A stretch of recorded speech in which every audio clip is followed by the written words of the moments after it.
Hello everyone, welcome to the lecture series of Power Plant Engineering. Myself, Dr. Vipul M. Patel from Dr. Subhash Technical Campus. So in today's lecture, we will discuss about the surface condensers, different types of surface condensers, advantages and disadvantages of the surface condensers, difference or comparison we can say between jet and surface condenser used in power plant, steam power plant, leak points or leakages of the condensers and checking of the air leakages and its method. So in today's session we will complete discuss the topic. So first of all we are going to start surface condenser. As we discussed in the last lecture, we already discussed about the introduction about this condensers, then jet condenser, different types of jet condensers, advantages and disadvantages of the jet condensers. So like that, today we are going to start with the surface condenser. So you can see in the figure what is the application of the surface condenser. As we discussed in the previous lecture, what is the main difference between jet and surface condensers? See, in these surface condensers, the exhaust steams and cooling water do not come in physical contact. Rather, they are separated by heat transfer wall. So, and condensate remains pure and can be reused. But in the jet condenser, we have already discussed in the previous lecture that will mix up with direct. So it will direct contact in between this steam and cooling water. So I have given the example for the same with buttermilk and fruit salad. So if I want to cool the buttermilk, then I can directly mix the ice cube with the buttermilk. And if I want to cool the fruit salad, then I can't mix up ice cube with directly. So in this surface condenser, the exhaust steam and cooling water do not come in the physical contact. So what will happen? Condensate remain pure and can be reused, because here there is a not direct mixing of the steam and cooling water, so it will be pure, and also we can say that it can be reused. Understand? So they are separated by the heat transfer wall, and it is called surface condenser. So you can see in the figure, from here exhaust steams will enter. It is the box of the water, it is the buffers, it is the cooling water out, here from here cooling water in, and condensate we will get from this here. And these are the tubes and cells. So with the use of that we can easily condense the steam, right? Now different types of condenser or surface condenser we can say. So in that, first of all, it is a downflow surface condenser. Why it is called downflow?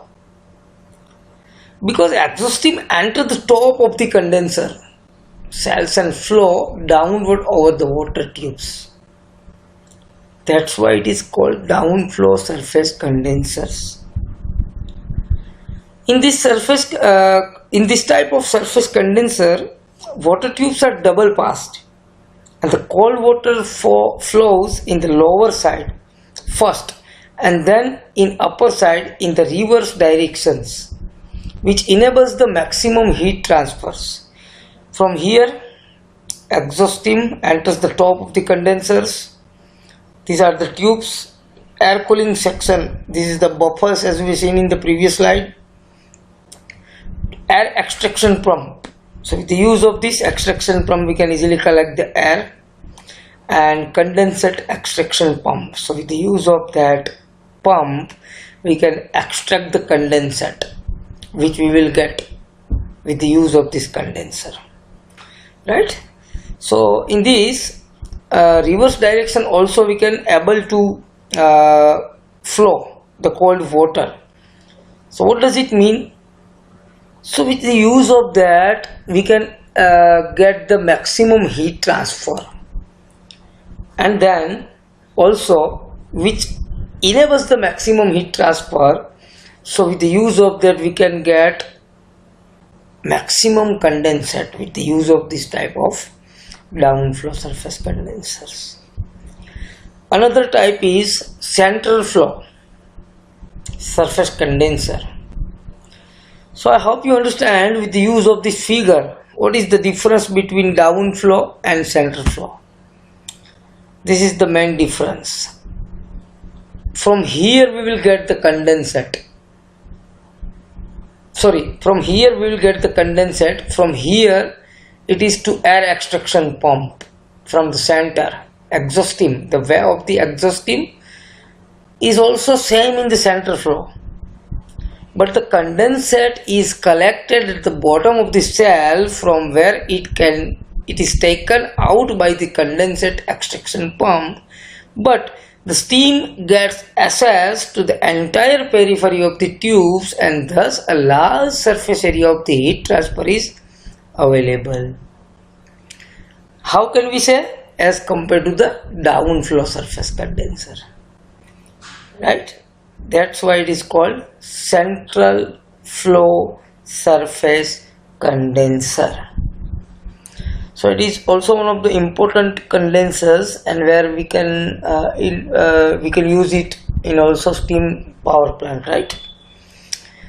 This one is a evaporative condenser. The evaporation of some cooling water provides the cooling effect, thereby steam condenses. The evaporation of some cooling water provides the cooling effect, thereby steam condenses. If I have put one hot water in atmosphere, then which type of actions that can affect that hot water? Evaporation. So the evaporation of some cooling water, it is also provides some cooling effect to the hot water, thereby steam condenses. Understand? So steam to be condensed is passed through the grill tubes and cooling water is also spread over the outer surface of the tubes. And the evaporative condensers are most suitable for the small plants where supply of the cold water is limited. At that type we have to use this type of evaporative condensers. And I hope with the use of this figure you can easily understand what is the working of the evaporative condenser. It is the most air. This one is a fan. Cooling water enters from this top of the surface. Steam from here. Condenser tubes are over here, and we will get the condensate from here. This one is a sump, and cold air enters from this here, and this will provide the evaporative action. This is a backup water, and this one is a pump. So in sump we will collect we can collect that cold water, and from this pump also we can send it back to the condenser from the top of the surface, right? So this is evaporative condenser. This all types of condensers belongs to the surface condenser, right? So now we will discuss about the advantages and disadvantages of the surface condenser.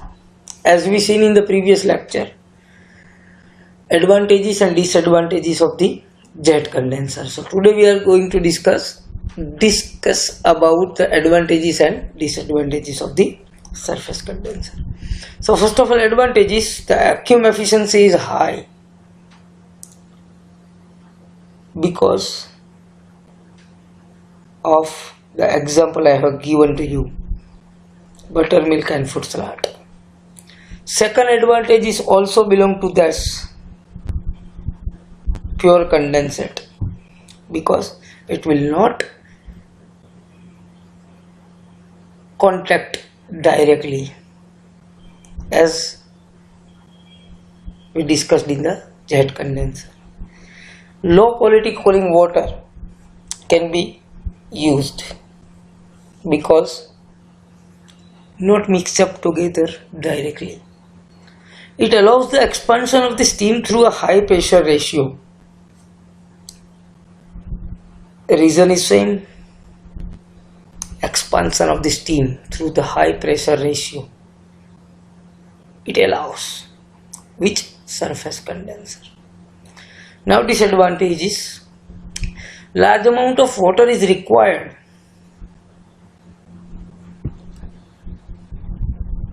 Construction is also complicated as we seen in the figure. Costly maintenance and skilled worker required, and floor area is also required very large. So these are the different disadvantages of the surface condenser. Now one of the most important question to be asked in your examination, and already it has been asked many times: comparison of jet and surface condenser. So in jet condenser we can write cooling water and steam are mixed up, but as compared to that, in the surface condenser, cooling water and steam are not mixed up. In jet condenser requires small floor space as we have discussed in the previous slide, but surface condenser requires large floor space. Third one, that is the condensate cannot be used as feed water to boiler unless it is free from the impurities, because steam and cooling water are mixed up. But in our surface condenser, the condensate can be used as feed water to boiler as it is not mixed with cooling water, right? In jet condenser, more power is required for the air pump, but in the surface condenser, less power is required. For the water pump also, in the jet condenser, less power is required, but in surface condenser, for water pump, more power is required. In jet condenser, cooling water, as we discussed, if we are discussing for the cooling water, quantity of the cooling water, then it requires less, which jet condenser, and requires large quantity of cooling water in the surface condenser. Condensing plant is also simple in the jet condenser, but over here in surface condenser it is complicated. In the jet condenser, less suitable for high capacity plants due to the low vacuum efficiency, and in surface condenser vacuum efficiency is high, so more suitable. It is more suitable for the high capacity plant as its vacuum efficiency is very high as compared to the jet condenser. So it is one of the most important question to be asked in your examination. So note it down and keep it in your mind. Difference between jet and surface condenser, or comparison of jet and surface condensers. So requirements of a good surface condenser. So tell me, what is the requirements of the good surface condenser? I hope you idea regarding that now. There should be uniform distribution of the exhaust steam throughout the heat transfer surface of the condenser. If we require the good working and good output of the good surface condenser, then it should be uniform, or there should be uniform distribution of the exhaust steam throughout the heat transfer surface of the condensers. Another things or another requirements, we can say that there should not be subcooling of condensate. There is no requirement of the subcooling of the condensate. There should not be any leakages of the air into the condenser. So details of air leakages that we will discuss in the next 2 or 3 slides. But there should not be leakages of the air into the condenser if we require good surface condensers or good output. There should not be any tube leakages also. Tubes and cells that we are using in the condensers, different types of condensers that we have already seen in the previous slides. The heat transfer surface in the contact with the cooling water must be free from any deposit, as scaling reduces the efficiency of the heat exchanger. Those tubes and cells we are using in the condensers, so how can we increase the heat transfer surface ratio? So in the contact with the cooling water, it must be free from any impurities that can be deposit in the area of that particular tubes and cells, right? So it must be improve the efficiency if we can carry it, right, for the heat exchangers. So these are the requirements of the good surface condensers. And now source of the air in condenser. So following are the cheap sources of the air found in the condensers. Which one? First of all, air leakage or air leaks in the condenser from the atmosphere at the joint of the parts which are internally under a pressure less than that of the atmosphere. So the amount of the air leakaging in the mainly depends upon the accurate workmanship and can, with care in the design and the making of the vacuum joints, be reduced to a very small quantity. See, with the use of the different joining processes, we have joined that particular parts in the condensers. So it may be chance to leakage the air from that joints of the different parts. Most of the important thing, internally under a pressure less than that of the atmosphere, then definitely the account of the air leakaging mainly depends on the accuracy of the workmanship. So worker is also be accurate. If he is an accurate worker, then it is less chance to leakages of the air in the condenser. Second thing is, air also comes in with the steam from the boiler.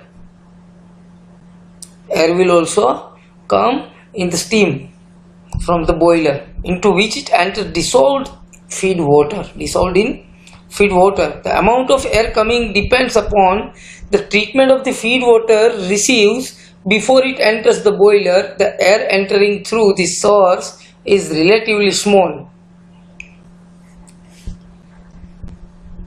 In case of jet condensers, some air comes in with the injection water, or we can say cooling water, that we are using to cool the steam to get the condensate in which it is dissolved.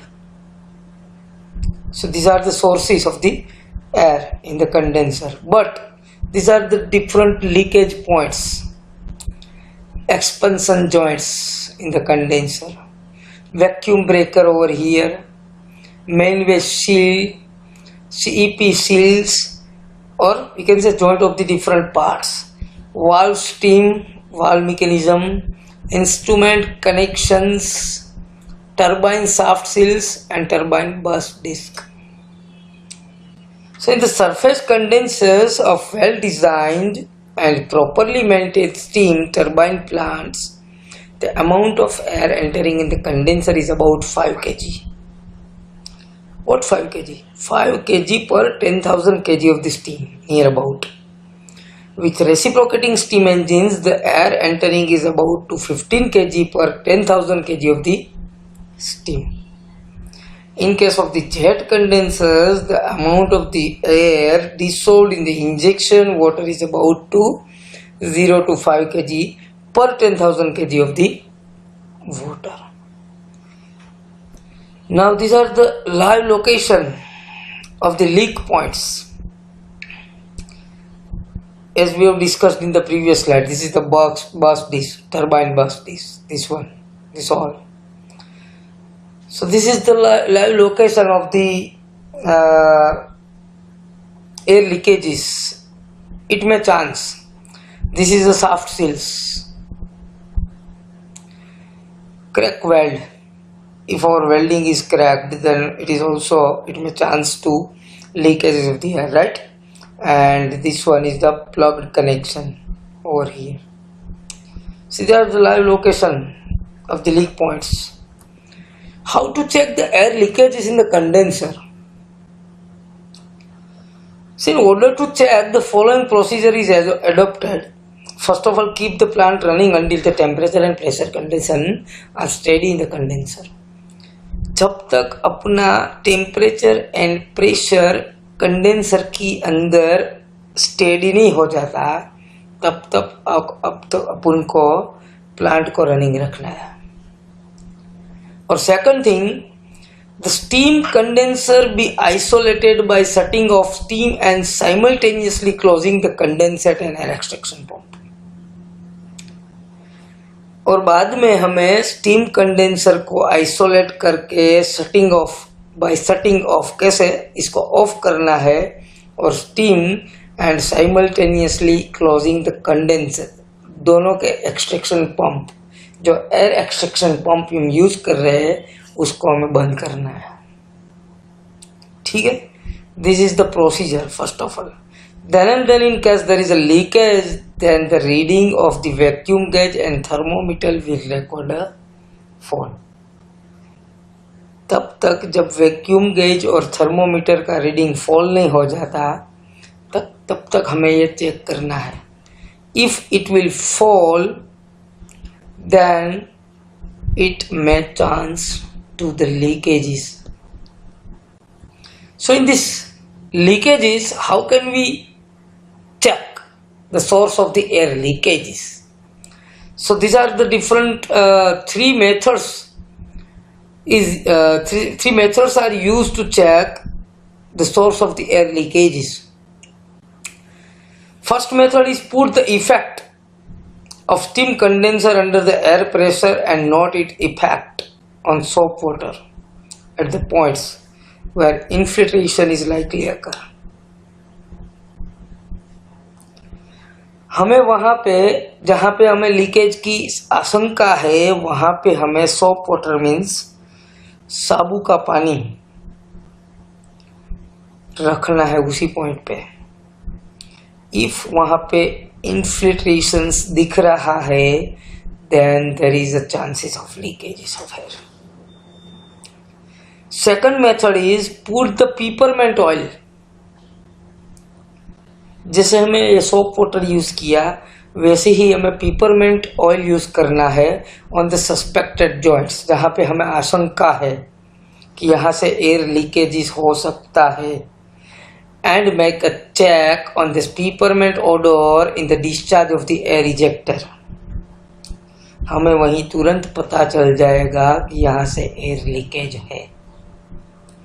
Large leakage in the steam condenser under the vacuum can be detected by passing candle flame over possible openings.